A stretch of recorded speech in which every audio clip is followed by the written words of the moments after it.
त्यामुळे मी ओबीसीचा नेता असा नाही, तर मी या समाजाचा एक कार्यकर्ता म्हणून प्रश्न मांडण्याची भूमिका आहे. काँग्रेसने कायम ओबीसींचं अहित करण्याचा प्रयत्न केला की ओबीसी हा मोठा घटक आहे आणि या घटकाचा विकास झाला तर राष्ट्र विकसित होणार आहे. माझ्या मराठा समाज बांधवांना 40 वर्षानंतर आरक्षण हे माझ्या देवेंद्रजींच्या सरकारनं दिलं होतं.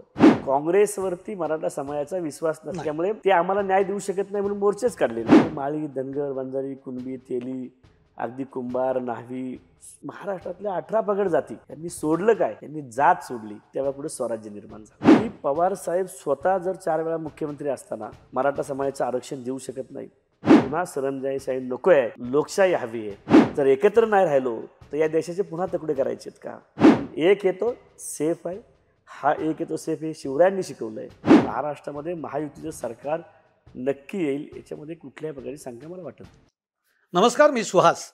विधानसभा निवडणुकींना आता अवघे 72 तास शिल्लक आहेत. 20 नोव्हेंबरला मतदान होत आहे. पण या सगळ्या पार्श्वभूमीवर सध्या महाराष्ट्रातलं महायुती सरकारबद्दलचं चित्र काय आहे, भाजपाबद्दलचं लोकांच्या मनामध्ये काय प्रश्न आहेत, काय एकूण चित्र काय आहे, हे सगळं जाणून आपल्याला घ्यायचं आहे. आणि त्यासाठी आज आपल्या स्टुडिओमध्ये आलेत भाजपाचं एक तरुण उभारतं नेतृत्व, भाजपाचा एक ओबीसी मधलं एक तरुण नेतृत्व, माळी समाजामधनं एक माळी समाजाचा भाजपाचा चेहरा म्हणून आता ज्यांच्याकडे बघितलं जात आहे.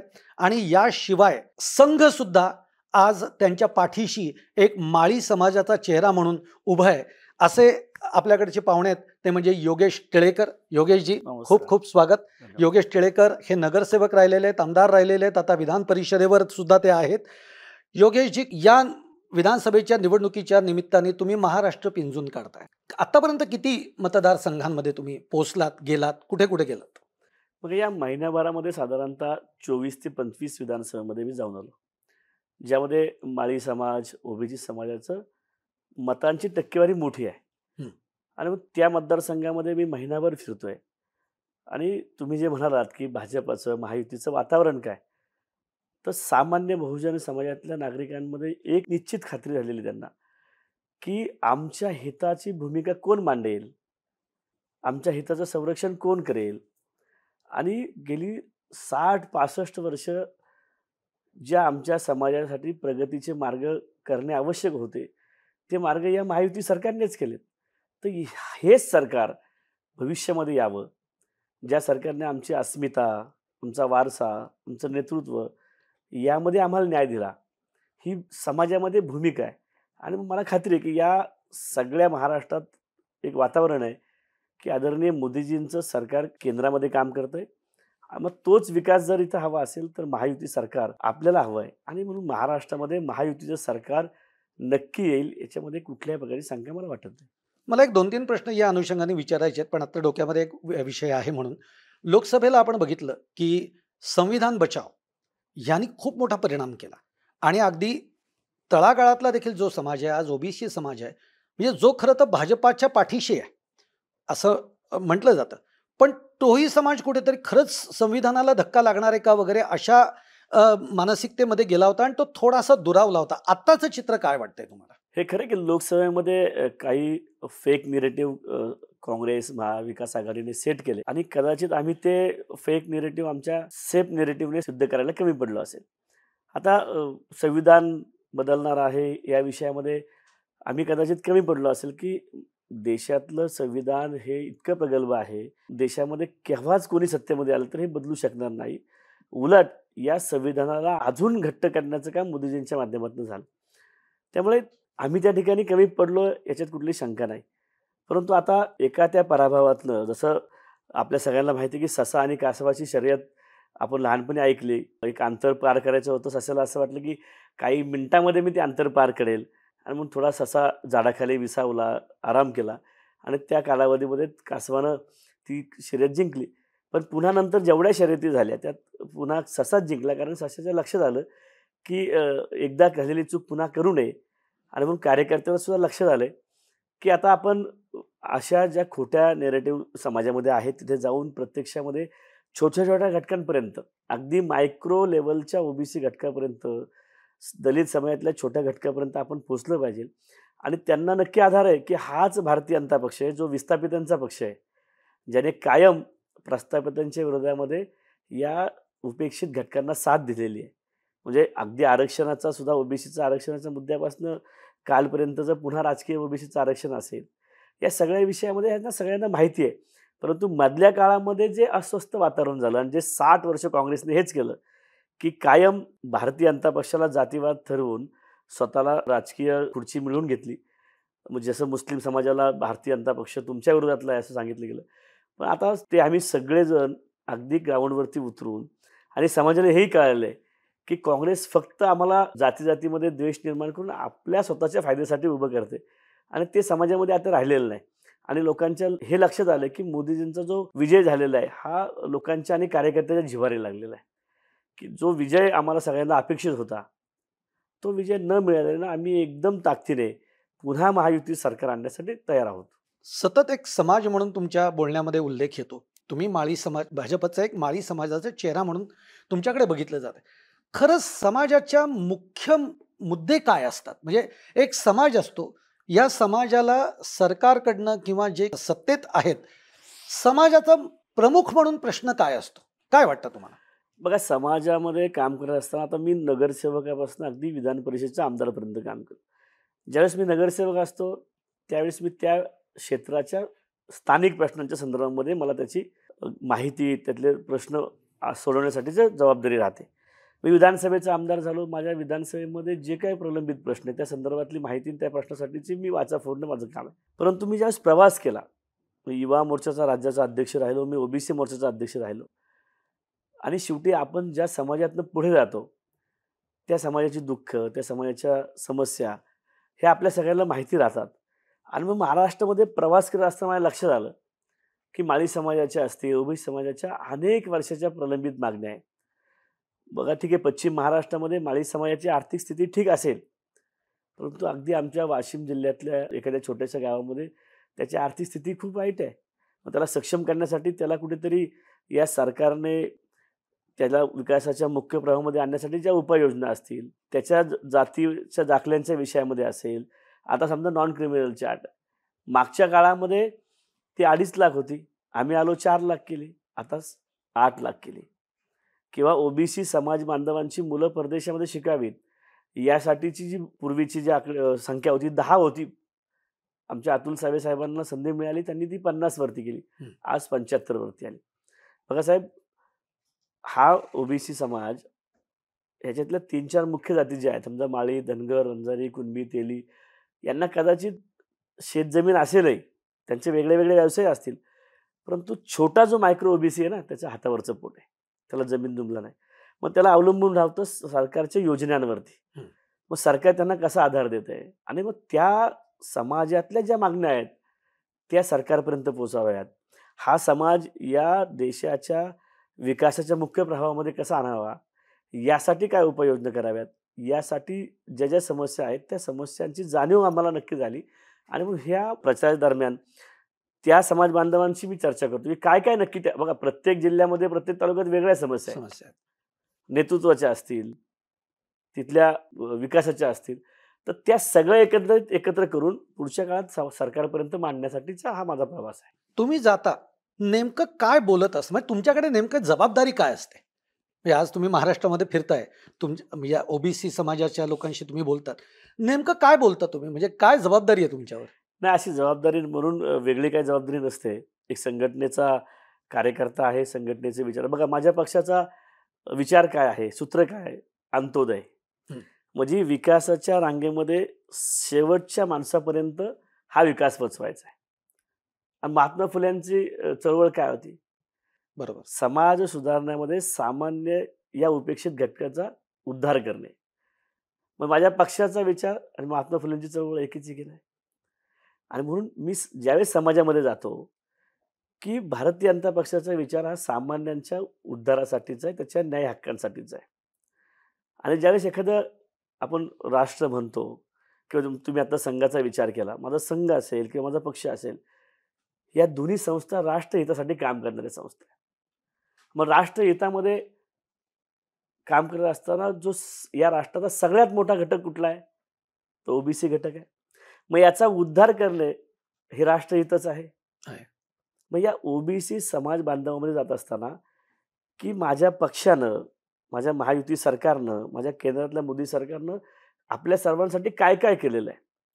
बघा, एकतर 1952 साली ओबीसीचं आरक्षण दिलं नाही 340व्या कलमानुसार, म्हणून डॉक्टर बाबासाहेब आंबेडकरांनी राजीनामा दिला. हं. 52 ते 1992 हा 40 वर्षाचा कालावधी आहे. या 40 वर्षाच्या कालावधीमध्ये काँग्रेस सरकारमध्ये होतं. म्हणजे काँग्रेसने कायम ओबीसींचं अहित करण्याचा प्रयत्न केला. या आरक्षणाच्या माध्यमातून बाबासाहेबांनी आरक्षण का मांडलं, की आरक्षणाच्या माध्यमातून उपेक्षित घटकाला त्याचं स्थान निश्चित होईल. त्याची आरक्षणाच्या माध्यमातून त्याचं संरक्षण होईल आणि त्यातनं त्या विकासाच्या मुख्य प्रवाहामध्ये येईल. दलित, आदिवासी समाजाला ते मिळालं आणि एवढा मोठा 54% ओबीसी समाज तो 40 वर्ष त्या काळापासून दूर राहिला. पण ते देण्याचं काम कुणी केलं? भारतीय जनता पक्षाच्या मित्र पक्षाने केलं. आणि म्हणून भाजपा कायम ओबीसींच्या हिताचं काम करतो. म्हणजे आरक्षणाचा मुद्दा असेल किंवा तुम्हाला मी सांगतो, आरक्षण 92 साली मिळालं, परंतु 17 सालापर्यंत हे आरक्षण याचा आयोग नेमलेला होता. पण या आयोगाला संविधानिक दर्जा नव्हता. मोदीजींनी 2017 साली याला संविधानिक दर्जा दिला. याचा अर्थ काय, की तुमचं जे आरक्षण आहे, हे आरक्षण सरकारच्या क्षेत्रामध्ये, काम करण्याच्या क्षेत्रामध्ये, खाजगी क्षेत्रामध्ये त्याचं अंमलबजावणी होते की नाही, हे तपासण्याचा कायदेशीर अधिकार 17 साली मोदीजींनी दिला. म्हणजे छोट्या-छोट्या विषयामध्ये सुद्धा ओबीसी समाज बांधवांना या विकासाच्या मुख्य प्रवाहामध्ये आणावं. याचं कारण काय, की ओबीसी हा मोठा घटक आहे आणि या घटकाचा विकास झाला तर राष्ट्र विकसित होणार आहे. ही भूमिका आमची. आता 2 मुद्दे आहेत, की तुम्ही आता म्हणलात, की भाजपा ओबीसी समाजाच्या एक पाठीशी आहे आणि त्याला एक मुख्य प्रवाहामध्ये आणण्यासाठीची ज्या काही गोष्टी लागतात त्या भाजपाकडनं होत आहेत, भाजप सरकारकडनं होत आहेत. आरक्षणाचा मुद्दा काढला. गेलं वर्षभर महाराष्ट्रामध्ये आपण बघितलं, मराठा आंदोलन जे आहे, ज्यांना आरक्षणासाठी एक खूप मोठं आंदोलन जरांगे पाटलांनी उभारलं. आरक्षणाची मागणी त्यांची अत्यंत रास्त आहे, पण नंतर त्यांच्या आंदोलनामध्ये अनेक गोष्टींचा अंतर्भाव येत गेला. एक म्हणजे ते राजकीय टीका करू लागले. आंदोलन करणं हा एक वेगळा भाग आहे, समाजाला आरक्षण मिळावं हा एक आंदोलनाचा भाग झाला, पण नंतरच्या टप्प्यामध्ये थेट फडणवीसांवर हल्लाबोल त्यांनी सुरू केला. त्यानंतर ओबीसीतनं आरक्षण पाहिजे असा एक मुद्दा या सगळ्यातनं आला. यामुळे तुम्हाला असं वाटतं, की महाराष्ट्रातलं राजकारण हे ढवळून निघालंय, किंवा या आंदोलनाकडे तुम्ही कसं बघताय मराठा समाजाच्या? हे बघा, आता महाराष्ट्रातल्या कुठल्याच राजकीय कार्यकर्त्याच्या किंवा कुठल्याच सामान्य नागरिकाच्या मनामध्ये बिलकुल तिळमात्र शंका नाही, की मराठा समाजाला आरक्षण द्यायला नको. मिळालंच पाहिजे. माझ्या गरीब मराठा समाजाच्या मुलाला हाताला रोजगार मिळालाच पाहिजे. त्याला चांगलं शिक्षण मिळालंच पाहिजे. कारण शेवटी समाजामध्ये काम करताना या आरक्षणाच्या माध्यमातून त्याला सक्षम करण्याची भूमिका सर्वांचीच आहे. परंतु ज्यावेळेस हे आरक्षणाची मागणी झाली, 1982 साली अण्णासाहेब पाटील साहेबांनी ही मागणी केली. काँग्रेसचे आमदार मोठा मोर्चा काढला, जाहीर सभेत सांगितलं, मुख्यमंत्री काँग्रेसचेच होते, की मराठा समाज हा शैक्षणिक आणि आर्थिकदृष्ट्या मागास आहे, त्याला आधाराची आवश्यकता आहे, तुम्ही आरक्षण द्या. 82 साली त्यांनी स्वतःच्या जीवाचं बलिदान दिलं. तोपर्यंत 14 पर्यंत, मधल्या 95 ते 99 महायुती सरकार आलं, त्यावेळेसही आरक्षणाचा मुद्दा फार पुढे कुणी त्यावेळेस आणला नाही. पण 82 ते 14 पर्यंत म्हणजे आदरणीय पवारसाहेब सुद्धा या राज्याचे 4 वेळा मुख्यमंत्री राहिले. अनेक समाजाचे मुख्यमंत्री या राज्यात झाले. पण देवेंद्रजी ज्यावेळेस मुख्यमंत्री झाले, त्यावेळेस मराठा समाजाचे मोठे मोर्चे निघाले आणि स्वाभाविकपणे माणसाची मानसिकता अशी राहते, की ज्याच्याकडनं न्याय मिळू शकतो त्याच्याच पुढे हट्ट धरावा लागतो. त्यांना मागच्या काळातले जे मुख्यमंत्री झाले त्यांच्यावरती कदाचित विश्वास नसेल, की यांच्याकडे हट्ट धरला, मागणी केली तर आमच्या मागणीला कदाचित न्याय मिळणार नाही. पण देवेंद्रजींसारखं एक नेतृत्व असं आहे, की हे सर्वसमावेशक आहे, सगळ्या समाजाचा विचार करतो, या राष्ट्राच्या विकासाचा विचार करतो. आणि मग कदाचित त्या काळामध्ये मराठा समाज बांधवांना असं वाटलं असेल, की देवेंद्रजींच्या मागे ही मागणी सांगावी आणि हे नेतृत्व असं आहे, की याचा नक्की विचार करेल, कायदेशीर विचार करेल आणि ती भूमिका मांडतील. आणि 57 मोर्चे अगदी शिस्तीमध्ये मोठ्या प्रमाणामध्ये आपण सर्वांनी पाहिलं. सगळ्या महाराष्ट्रानं त्या मोर्चांना सहकार्य केलं आणि मला आनंद आहे, की मी त्यावेळेस त्या सभागृहाचा सदस्य होतो. सगळ्या राज्य मागासवर्गीय आयोगापासून सगळ्या कायदेशीर प्रक्रिया आदरणीय देवेंद्रजींनी पूर्ण केल्या. मी पाहिलेलं आहे की रात्र-रात्रभर वकिलांच्या फौजेशी चर्चा करणार, कारण स्वतः वकील असलेलं नेतृत्व आहे. कायद्याचा सगळा अभ्यास असलेलं व्यक्तित्व आहे. आणि मग त्यांनी तो सगळा विषय पूर्ण करून सभागृहामध्ये आणला. सभागृहाने सुद्धा सर्व पक्षाने मराठा समाज बांधवांच्या या आरक्षणाला एकमुठी पाठिंबा दिला. मंत्रिमंडळाने मान्य केलं आणि हे आरक्षण लागूही झालं. कोणीतरी हायकोर्टामध्ये केलं, पण हायकोर्टाने त्याला स्टे दिला नाही, म्हणून ते सुप्रीम कोर्टामध्ये गेले. सुप्रीम कोर्टामध्ये सुद्धा आपण अनेक वेळा बघतो की समजा तुमची माझी जमिनीवरची केस असेल, त्यावेळेस ते काय करतात, स्टेटस को देतो की याच्यावरती पुढे काही करू नका, केस चालवा, निकाल लागल्यानंतर बघूया. परंतु त्या केसमध्ये असं झालं नाही. सुप्रीम कोर्टाने स्टे दिला नाही, आरक्षण लागू राहिलं आणि त्या 16 महिन्यामध्ये माझ्या गरीब मराठा समाज बांधवांच्या मुलांना खूप सारा फायदा झाला. दुर्दैवानं एक सक्षम नेतृत्व पुन्हा या राज्यामध्ये सरकारमध्ये आलं नाही. आणि जे नेतृत्व पुढे आलं, त्या नेतृत्वानं ज्या संवेदनशीलपणे त्या आरक्षणाच्या केसकडे पाहण्याची आवश्यकता होती, त्यांनी ते पाहिलं नाही. ती बाजू भक्कम न मांडल्याने ते आरक्षण केलं. हे बघा छोटासा विषय आहे. 40 वर्षानंतर 45 वर्षानंतर ते आरक्षण मिळालेलं आहे. म्हणजे तुम्हाला समजा आता दिवसभरामध्ये आपल्याला 4 वाजेपर्यंत आपण जेवलं नाही तर भूक लागते. परंतु समोर जर ताट नसेल तर ते आपण त्या भुकेवरती आपले कंट्रोल करण्याची क्षमता राहते. परंतु ज्यावेळेस तुमच्या समोर ताट येतं आणि तुम्हाला अगदी दिवसभराची भूक लागलेली आणि तुम्ही 4 घास पोटामध्ये घालता आणि कुणीतरी तुमचं ताट हिसकावून घेऊन जातं. म्हणजे आत्ता साधं आपण हॉटेलमध्ये गेलो, ऑर्डर दिली आणि राईस यायला काही सेकंद उशीर झाला तर आपण सांगतो तुझी सर्व्हिस बरोबर नाही. पण माझ्या मराठा समाज बांधवांना 40 वर्षानंतर आरक्षण हे माझ्या देवेंद्रजींच्या सरकारनं दिलं होतं. त्या दिलेल्या त्या ताटातनं माझ्या समाज बांधवांनी 4 घास पोटामध्ये घातले होते आणि समोरून ताट हिसकावून घेतलं होतं. किती संघर्ष होणं अपेक्षित होतं चाललेल्या ठीक आहे. चळवळीला. पण काही या आरक्षणामुळे आज ओबीसी समाज आणि मराठा समाज याच्यामध्ये एक दरी निर्माण झाली आहे. काय वाटतंय तुम्हाला? म्हणजे आता तुम्ही फिरतायत म्हणून मी विचारतो. बघा, आज स्थिती तशी आहे. मराठवाड्यातली स्थिती जर आपण बघितली तर आता अगदी म्हणजे तुम्ही ओबीसी आहेत, मी तुमच्या दुकानात येणार नाही, अशा पद्धतीची काही लोकांची भूमिका आहे. असं खरंच चित्र आहे बघा आणि हे चित्र असेल तर ते भयान आहे. म्हणजे मी महाराष्ट्रात फिरतो, म्हणजे केव्हा नव्हे ते इतकी भयान परिस्थिती हं. महाराष्ट्रामध्ये आता जातीवादाची आहे. बरोबर. म्हणजे फक्त आपण या महाराष्ट्रामध्ये फुले, शाहू, आंबेडकरांचा महाराष्ट्र म्हणतो, हं. पण त्याच्या अगोदर हा छत्रपती शिवरायांचा आहे महाराष्ट्र आहे, की ज्या शिवरायांनी वयाच्या 16व्या वर्षी ज्यावेळेस स्वराज्याची शपथ घेतली आणि जिजाऊंचं स्वप्न होतं की 1000 वर्षाची गुलामगिरी मोगलांची आपल्याला संपवायची आहे, तर स्वराज्य आलं पाहिजे.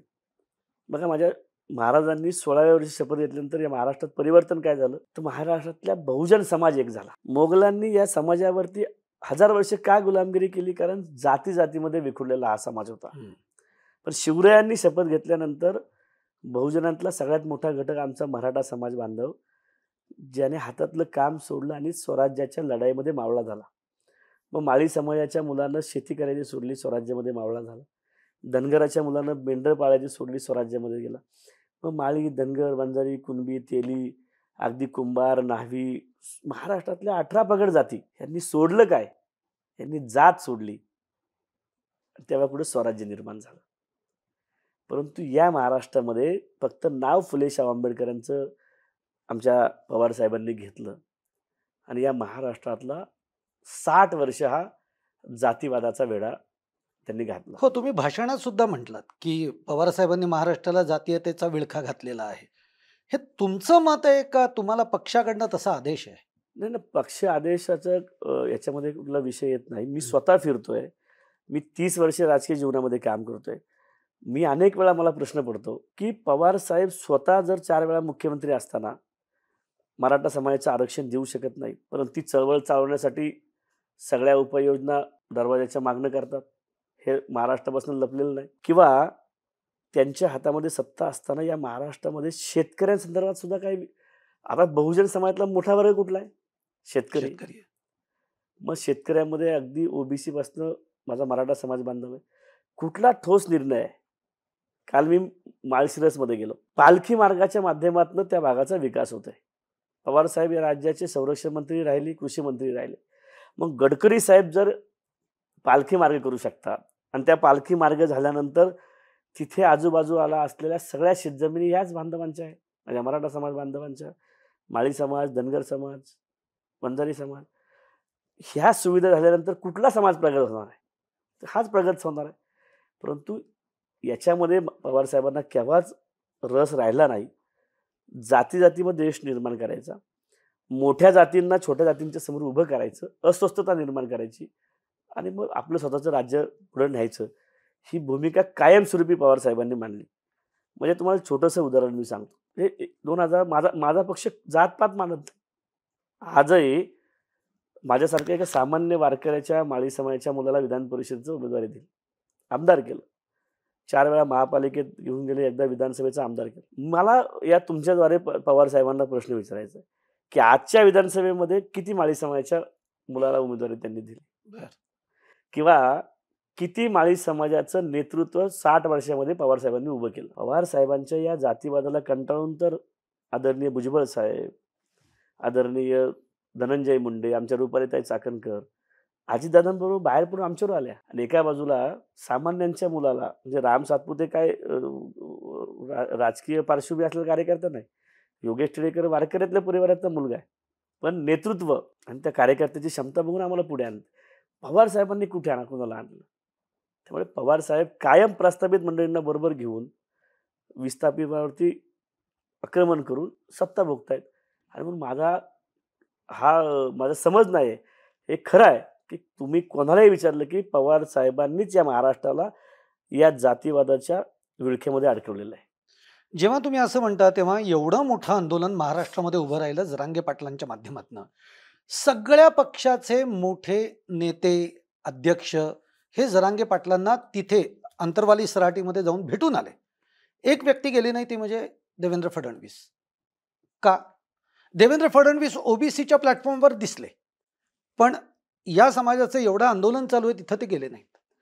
नाही, असं नाही. अनेक वेळा आदरणीय फडणवीस साहेबांनी जरांगे साहेबांशी फोनवरती चर्चा केलेली आहे. काही कामामुळे त्यांना समजा जाता नसेल आले, तर आदरणीय गिरीश महाजन साहेब अनेक वेळा गेले. माझ्या सरकारच्या माध्यमातून उदय सामंतजी तिथे गेले.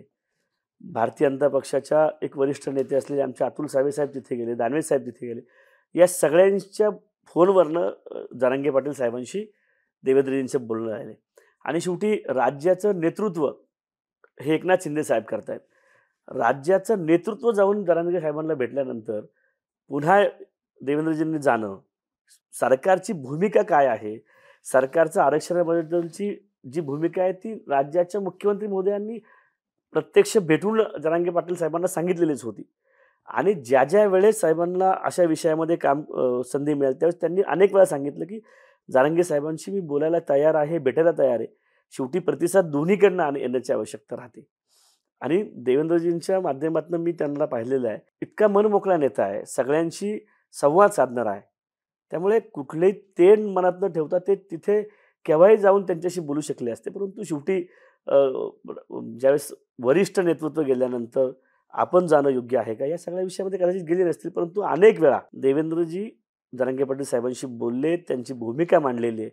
आणि म्हणून असं कुठलाच गैरसमज नाही, की सगळे नेते गेले. काही नेते देवेंद्रजींनी सांगितल्यानंतरच गेले. आणि अशा अनेक वेळा असं असतं, की व्यस्त कामामुळे, ठरलेल्या कामामुळे जाणं शक्य होत नाही. त्यामुळे असं अजिबात नाही. देवेंद्रजींचा सुद्धा या आरक्षणाच्या विषयामध्ये पाठिंबाच आहे. नव्हे तर हे एकमेव नेतृत्व आहे महाराष्ट्रातलं. मी या 60 वर्षामध्ये, की जेव्हापासून हे आरक्षणाचा लढा सुरू झाला, या आरक्षणाला न्याय देणारं महाराष्ट्रातलं एकमेव नेतृत्व आहे, हे देवेंद्र फडणवीस साहेब आहे. आणि या लढ्याला अंतिम स्वरूप देण्यासाठी सुद्धा क्षमता कोणाकडे असेल, ती फक्त आणि फक्त देवेंद्रजीमध्ये आहे. म्हणजे तुम्हाला असं म्हणायचं, की जर आता या निवडणुका होतील, काय वाटतंय महाराष्ट्रामध्ये महायुतीचं परत सरकार येईल असं वाटतंय का? आणि आलं तर हे सरकार खरंच मराठा समाजाला आरक्षण देईल का? कारण आता गंमत अशी आहे, की जरांगे पाटलांचं म्हणणं आहे, की आम्हाला ओबीसीतनं आरक्षण पाहिजे. हे कितपत शक्य? हे बघा, आता ती भूमिका सरकारची आहे. आणि सरकारने प्रत्येक वेळेस सगळ्याच पक्षांनी सांगितलं, की आरक्षण दिलं पाहिजे. पण कुठलाच पक्ष सांगायला तयार नाही, की ओबीसीतनं द्यावं का. अगदी जरांगे पाटील साहेबांनी ॲफिडेव्हिट मागितलं, तर आदरणीय पवार साहेबांनी त्यांना दिलं नाही. कारण प्रत्येक पक्षाची भूमिका आहे, की आरक्षण दिलंच पाहिजे. परंतु मराठा समाजाला आरक्षण देत असताना कायदेशीर बाजू तपासून जी काही योग्य भूमिका असेल आणि ते कायमचं टिकलं पाहिजे. कारण मागे आपल्याला दुर्दैवानं फटका बसला, तर ते पुन्हा बसू नये. त्यामुळे योग्य ती सगळी कायदेशीर प्रक्रिया पूर्ण करून जिथे शक्य असेल, कुठल्याही समाजाचा अधिकार न कमी होता, कुठल्याही समाजाला असं न वाटलं पाहिजे, की ह्याच्यातनं आमचं काहीतरी नुकसान होतंय.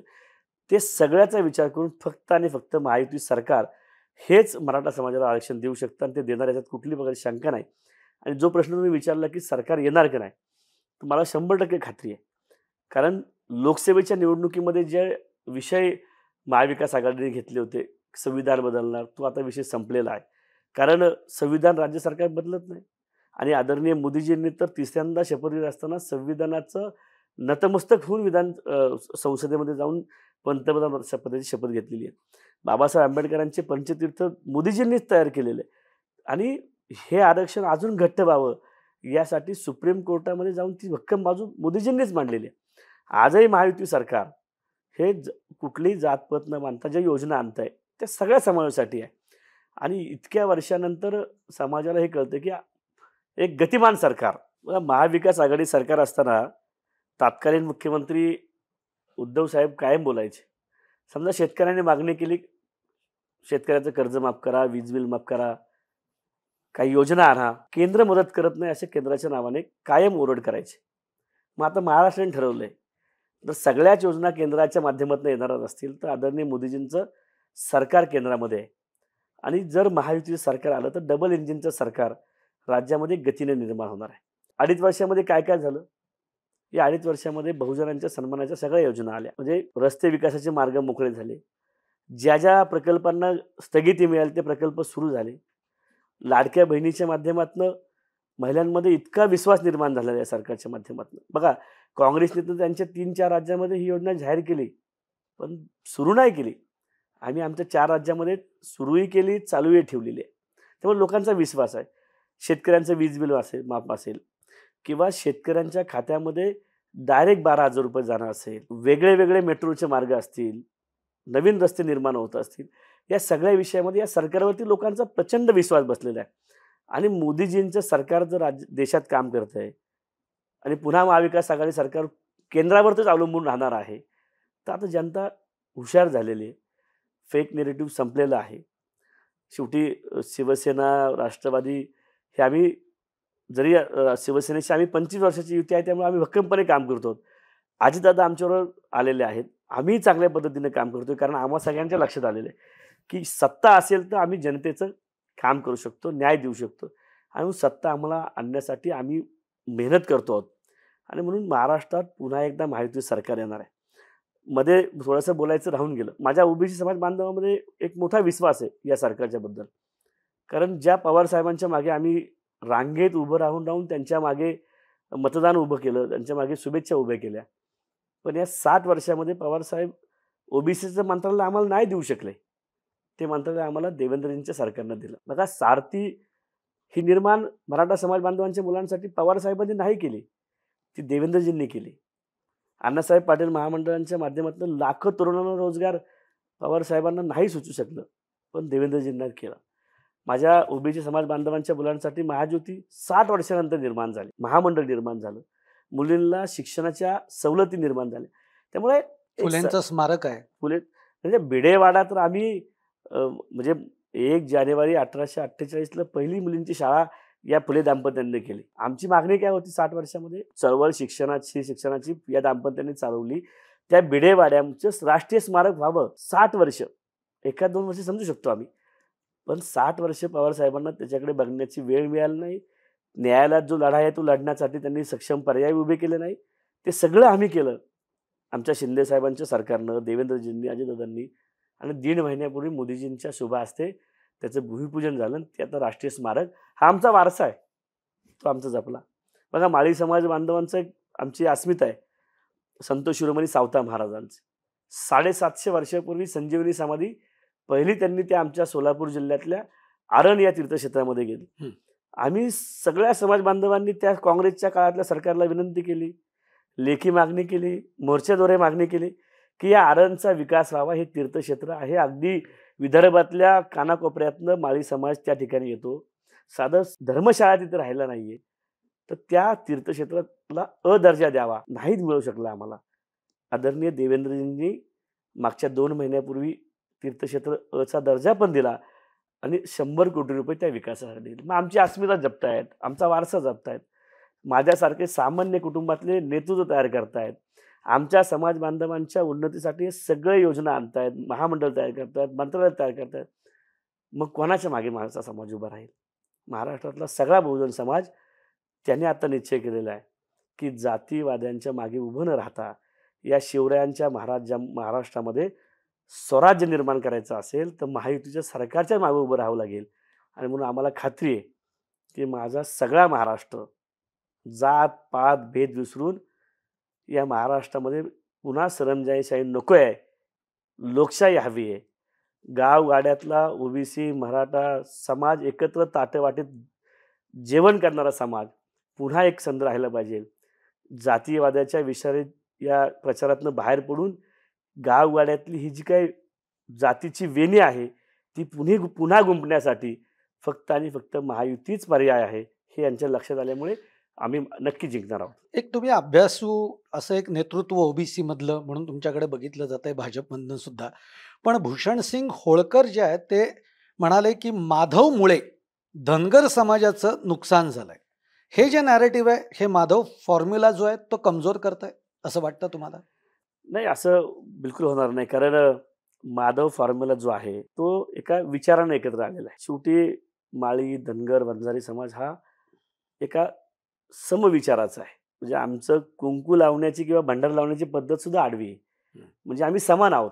बरोबर. एखादं कोणीतरी येऊन आमच्यामध्ये जर अशा पद्धतीचा भेद करत असेल तर ते होऊ शकणार नाही. आणि मला माहिती आहे की भूषणराव होळकरांना आदरणीय पवार साहेबांनीच आत्ता राष्ट्रवादीमध्ये प्रवेश करून घेतलेला आहे. मग पवार साहेबांनी त्यांना, जसं आमचे पडळकर साहेब पराभूत झाल्यानंतर सुद्धा आम्ही त्यांना विधान परिषदेवरती घेतलं, की आमचे राम शिंदे साहेब पवार साहेबांनीच पराभूत केले तरी आम्ही त्यांना विधान परिषदेमध्ये घेतलं, किंवा आमच्या पंकजाताई पराभूत झाल्या तरी आम्ही त्यांना विधान परिषदेवरती घेतलं. कारण समाजातलं नेतृत्व पुढे यावं, त्यांनी सक्षमपणे समाजाला न्याय देण्याची भूमिका त्या सभागृहामध्ये मांडावी. अगदी आमचे कराड साहेब साधे महापौर होते आमच्या औरंगाबाद संभाजीनगर शहराचे, त्यांना आम्ही मंत्री केलं. आमचे कराड साहेब आम्ही त्यांना विधान परिषदेवरती घेतलं. म्हणजे पवार साहेबांना जर असं सक्षम नेतृत्व धनगर समाज बांधवांचं, वंजारी समाज बांधवांचं, माळी समाज बांधवांचं करायचं असतं तर कदाचित त्यांनी या 60 वर्षामध्ये केलंही असतं. त्यामुळे भूषणराव होळकरांच्या माध्यमातून पवार साहेब जे काय अशा पद्धतीचा खेळ करायचा प्रयत्न करू पाहतात ते होणार नाही. कारण मान खटावमध्ये सुद्धा आमचे जयकुमार गोरे जे जिंकतायत आमच्या धनगर समाज बांधवांच्या मतांवरती, आमचे राम शिंदे साहेब त्या ठिकाणी जिंकतील तेही आमच्या मराठा आणि माळी समाजाच्याच मतांवरती. त्यामुळे अशा पद्धतीचं राजकारण होणार नाही. ही एक विचारांची बांधिलकी आहे, ही एक परिवाराची बांधिलकी आहे, ही एक आमच्या भावकीची बांधिलकी आहे. त्यामुळे असं कधीच होणार नाही. ही उलट अजून भक्कम होईल आणि अजून भक्कमपणे. कारण 19च्या निवडणुकीमध्ये महाराष्ट्रानं पाहिलं की बहुजन समाजाचं होऊ घातलेलं नेतृत्व पवार साहेबांनी निवडणुकीमध्ये पराभूत केलं. पण आम्ही पराभूत झालेले सगळे बहुजनांची मुलं, म्हणजे मी असेल, अगदी मी नावं घेतली मग सगळ्यांना आम्हाला विधान परिषद दिली आणि आम्हाला नेतृत्व करण्याची पुन्हा संधी निर्माण करून दिली. त्यामुळे आमचा विचार जात पात याच्यामध्ये नाही, तर आमचा विचार समाजाला नेतृत्व तयार करण्याचा आहे आणि तो आम्ही करण्याचा प्रयत्न करतो. एक शेवटचे 2 प्रश्न म्हणून तुम्ही शेतकऱ्यांचा उल्लेख केला. केंद्रात मोदींचं सरकार आहे की जे शेतकऱ्यांच्या दृष्टीनं अत्यंत प्रोली काम करत आहे. पण तरीही राज्याची काही धोरणं आहेत किंवा राज्याचं म्हणून जे काही आहे त्याच्यानुसार आपण आता बघितलं तर शेतकरी अस्वस्थ आहे. आत्महत्या होतातच आहेत. सोयाबीनचं भावाचा प्रश्न आहे, कापसाचे प्रश्न तसाच पडलेला आहे. त्यामुळे शेतकरी वर्ग हा अस्वस्थ अजूनही आहे. हा शेवटी असा आहे ना, शेतकऱ्यांचे प्रश्न वर्षानुवर्षेचे आहेत. शेतकऱ्यांच्या मालाला हमीभाव द्यावा ही भूमिका अनेक वेळा मांडली गेली.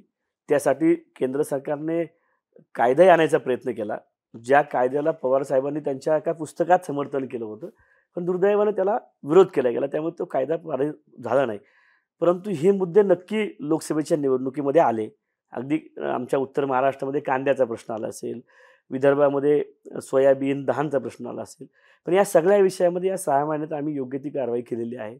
धान खरेदीचा विषय असेल त्याला योग्य भाव दिलेला आहे. त्यामुळे आम्ही प्रवासामध्ये मला हे कुठेही जाणवलं नाही. आणि समजा एखादा पीक विमा आहे, त्या पीक विम्याचे पैसे थेट शेतकऱ्याच्या खात्यामध्ये जमा झालेले.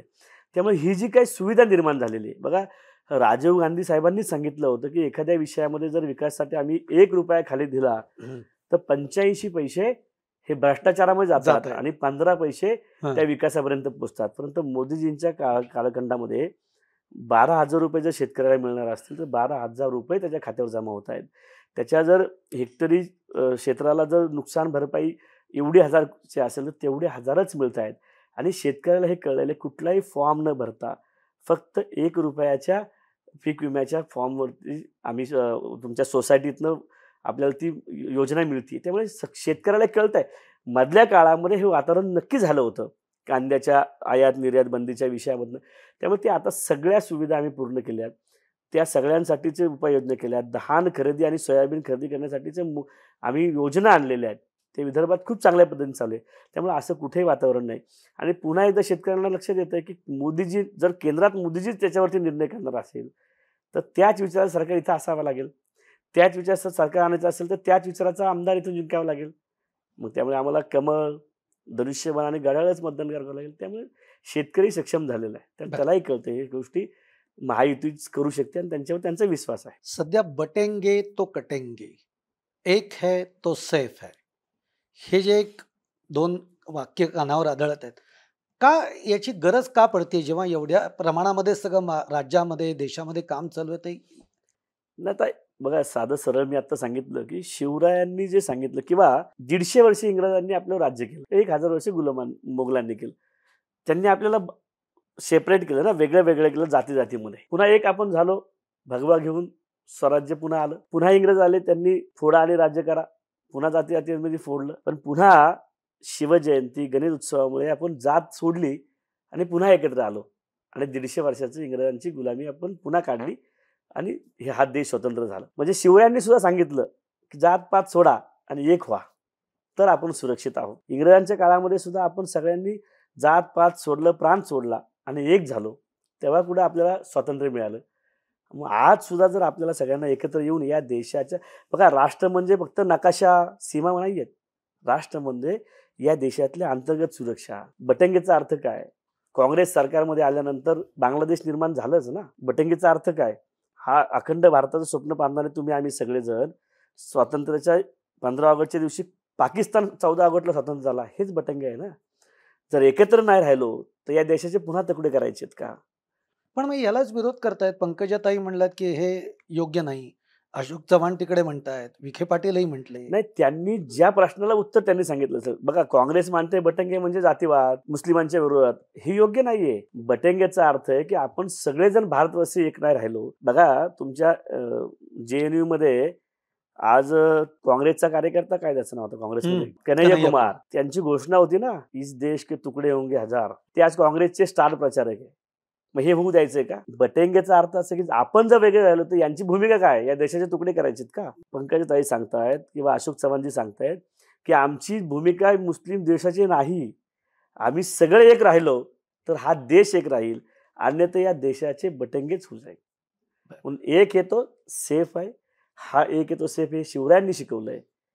हे आमच्या शिवजयंतीने शिकवलंय, गणेश उत्सवाने शिकवलंय. तीच भूमिका आज मांडतोय. बरं. सध्या मोदींच्या सभा होत आहेत.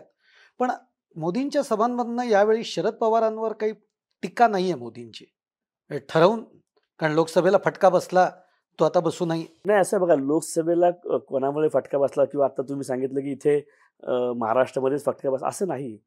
लोकसभेला कदाचित जो फेक नेरेटिव्ह आहे हा देशभर चालला संविधान बदलाचा. त्यामुळे ते संविधान बदल फक्त महाराष्ट्रात पुढे चाललं नाही. त्यांनी नाही, नाही, मोदी राजस्थानमध्ये पण फटवलं. पवारांवर यावेळी टीका फार दिसली नाही मोदींकडनं. म्हणून आम्ही आता ठरवलेलं आहे, की आपण जो काँग्रेसने आपल्याला प्रचारामध्ये दुसऱ्या बाजूला घेऊन जाण्याचा प्रयत्न केला, तर आता आपण विकासावरच बोललं पाहिजे. पुण्याचा विकास कोण करेल? राज्याचा विकास कोण करेल? राज्याला पुन्हा या या जे काही प्रगल्भ राज्य करायचं आहे किंवा या देशाची इकॉनॉमी पुढे 5व्या क्रमांकावरून 3ऱ्या क्रमांकावर न्यायची आहे. तर या विषयावरच जनतेला आता सांगायचं आहे. ही भूमिका आम्ही मांडून विकासावरतीच आम्ही आता निवडणूक करतोय. एका बाजूला काँग्रेस आणि पवार जातीवादावरती निवडणूक करतात, आम्ही विकासावरती करतो. त्यामुळे विकास हा आमचा मुद्दा आहे. त्यामुळे यावेळी टीका नाहीये. ठीक आहे. एक योगेश टिळेकर ज्यांना आता तुम्ही ओबीसी स्वतःला ओबीसी नेता मानता? हे बघा असं आहे, शेवटी मी एक कार्यकर्ता आहे. मी सांगितलं की मी नगरसेवकांपासून विधानसभेचा आमदार राहिलो. म्हणजे मी सगळ्या समाजाचा नेता आहे, कार्यकर्ता आहे. परंतु शेवटी आपण ज्या समाजातनं पुढे जातो, त्या समाजाचे दुःख, त्या समाजाच्या समस्या, त्या मांडणं हे माणुसकीचं लक्षण आहे. माणूस असण्याचं लक्षण आहे. त्यामुळे कदाचित मी त्या समाजाच्या समस्या, त्या समाजाचे प्रश्न, त्यासाठी आवाज उठवत असेल, संघर्ष करत असेल. त्यामुळे मी ओबीसीचा नेता असा नाही, तर मी या समाजाचा एक कार्यकर्ता म्हणून प्रश्न मांडण्याची भूमिका आहे. परंतु मी युवा मोर्चाचा अध्यक्ष राहिलो. त्यामुळे सगळ्या समाजाचं नेतृत्व करण्याची क्षमता माझी आहे. परंतु ज्या समाजामध्ये आपण पुढे जातो, त्या समाजाचं काम करणं ही माणूस असण्याचं लक्षण असल्यामुळे कदाचित ते लोकं ओबीसीचं नेतृत्व असं मला म्हणत असतील. योगेश टिळेकर पुढे जाऊन काय बघताय स्वतःसाठी? एक भारतीय जनता पक्षाचा निष्ठावान कार्यकर्ता, स्वतःच्या भविष्याची परिणामाची चिंता न करता पक्षाच्या विचारावरती नितांत श्रद्धा, त्याच्यावरती काम करणं, संघटन जे सांगेल ते काम करत राहणं आणि जे पक्षानं स्वप्न पाहिले, की या देशातल्या, राज्यातल्या गोरगरीब समाजाचं उत्थान झालं पाहिजे, त्याचा सन्मान झाला पाहिजे. ती भूमिका मांडण्यासाठी जे करता येईल, ते माझं योगदान देण्याची भूमिका माझी असणार आहे. कारण एका साध्या वारकऱ्याच्या पोराला इथपर्यंत जर पक्ष आणत असेल, तर माझी जबाबदारी आहे, की आता माझ्या पक्षाने मला खूप दिलेलं आहे.